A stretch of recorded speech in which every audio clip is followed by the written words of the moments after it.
अनिल साहब भी आकर हैं, मैं उनसे भी गुजारिश करता हूँ बात ध्यान करें। ईद मुबारक, अस्ಸಲಾಮ್ ಅಲೈಕುಂ. ಇವತ್ತು ನಮ್ಮ ಭಾರತ ದೇಶದಾದ್ಯಂತ ರಂಜಾನ್ ಹಬ್ಬದ ಸಡಗರ ಸಂಭ್ರಮ ಎಲ್ಲರೂ ನಾವು ಆಚರಣೆ ಮಾಡ್ತಾ ಇದ್ದೀವಿ. ಒಂದು ತಿಂಗಳ ಕಾಲ ಉಪವಾಸವನ್ನು ಇದ್ದು ಆ ದೇವರಲ್ಲಿ ಪ್ರಾರ್ಥನೆ ಮಾಡಿ ನಾವೆಲ್ಲರೂ ಭಾರತ ದೇಶದಲ್ಲಿರ್ತಕ್ಕಂಥವ್ರು ಎಲ್ಲರೂ ಚೆನ್ನಾಗಿರಬೇಕು, ಅವ್ರ ಕುಟುಂಬ ಚೆನ್ನಾಗಿರಬೇಕು, ಎಲ್ಲರಿಗೂ ಆಯುಷ್ ಆರೋಗ್ಯ ಐಶ್ವರ್ಯ ಎಲ್ಲವನ್ನು ಕೊಟ್ಟು ಕಾಪಾಡಲಿ ಅಂತ ನೀವೆಲ್ಲರೂ ರಂಜಾನಲ್ಲಿ ಪ್ರೇಯರ್ ಮಾಡಿದ್ದೀರ.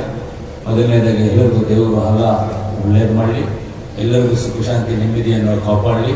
ಅದೇ ರೀತಿ ಇವತ್ತು ರಂಜಾನ್ ಹಬ್ಬ ಅಂತ ಹೇಳಿದ್ರೆ ಅದು ತುಂಬ ಪವಿತ್ರವಾದಂಥದ್ದು. ಯಾಕಂದ್ರೆ ರಂಜಾನ್ ಹಬ್ಬ ಯುಗಾದಿ ಹಬ್ಬ ಎರಡು ಜೊತೆಯಲ್ಲೇ ಬಂದಿದೆ. ಇನ್ನೂ ಖುಷಿ ಆಗುತ್ತೆ ನಮಗೆಲ್ಲ.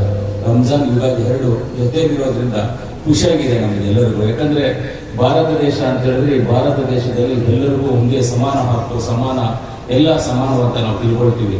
ಆ ಸಮಾನ ಅನ್ನೋದಕ್ಕೆ ಇವತ್ತು ಒಂದು ಕಾರಣನೇ ಯುಗಾದಿ ಹಬ್ಬ ರಂಜಾನ್ ಹಬ್ಬ ಜೊತೆಯಲ್ಲಿ ಬಂದಿರುವಂಥದ್ದು. ಅದರಿಂದ ಇವತ್ತು ಈ ಕಾರ್ಯಕ್ರಮದಲ್ಲಿ ರಂಜಾನ್ ಹಬ್ಬದ ಪ್ರೇಯರಲ್ಲಿ ಭಾಗವಹಿಸಿರ್ತಕ್ಕಂಥ ಹಿರಿಯರಾದಂಥ ನಮ್ಮ ನಜೀರಣ್ಣವರು, ಅಮೀರಣ್ಣವರು, ಅಂಜುಮನ್ ಕಮಿಟಿಯ ಎಲ್ಲ ಪದಾಧಿಕಾರಿಗಳು, ಅಧ್ಯಕ್ಷರು ಎಲ್ಲರೂ ಇದ್ದಾರೆ.